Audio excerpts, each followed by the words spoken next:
Okay, welcome to lecture 23. In this lecture, we're going to look at a named example of a discrete, in fact, multivariate random variable, the multinomial. Really, just multinomial is the multidimensional case of the binomial. So binomial, we had n trials. There was two outcomes, success or failure. There was the probability, a constant probability of success, and the trials were independent. Now with the multinomial, it's pretty similar-ish. Let's just have a good look. First of all, we still have our n identical trials. But the main difference now, instead of just having success or failure, now we have k possible outcomes, which we'll label 1 to k.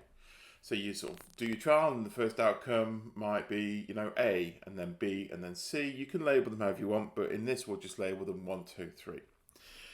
The probability for each possible outcome is denoted by Pi. So P1 would be the probability that on the first outcome you get a 1. And that will be constant for all the trials. So the probability you get a 1 for all the trials would be P1. And then P3 would be the probability you get outcome 3 for all the trials. And we've still got their independent.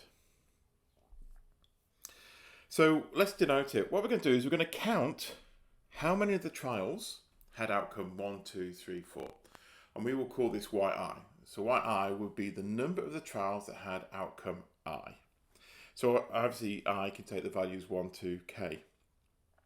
First of all, when you add up all the outcomes, so you count how many had outcome 1, how many outcome 2, when you add them all up, you must get the number of trials. So we have this fact.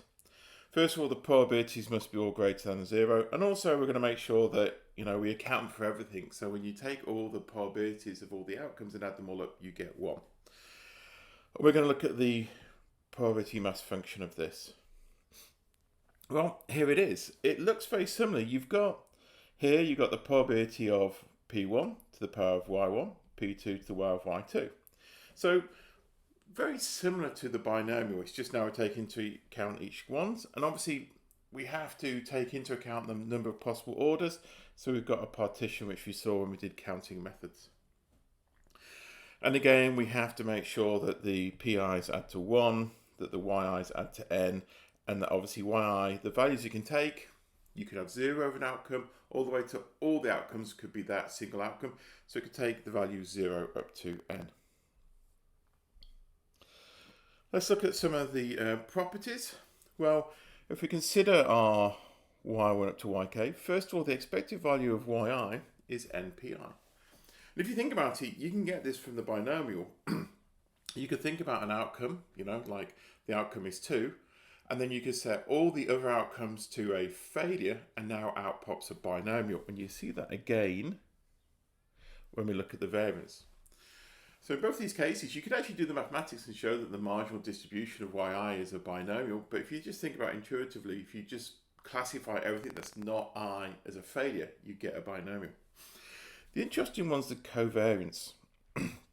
We'll recap what covariance is in a second, but first of all, let's look at this. The covariance of yj, when I and j are not the same, is minus n pi pj.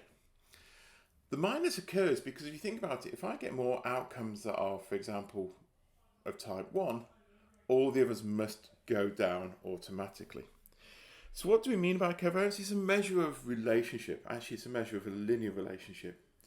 And so if we have y1 and y2 are two discrete or continuous random variables, and they have means mu1 and mu2, then we define the covariance as the expected value of y1 minus mu1 and y2 minus mu2.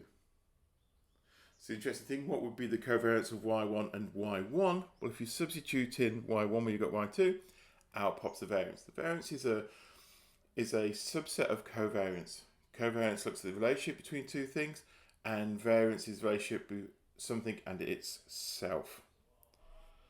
Okay, so that's there, and we'll finish and see you next time.